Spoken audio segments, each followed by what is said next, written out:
Son las 5 de la mañana. Tienen los altavoces de las mezquitas a tope.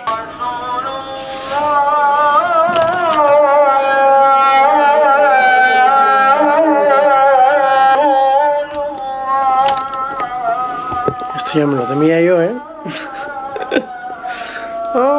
Voy a intentar dormir un poco más, pero va a ser imposible.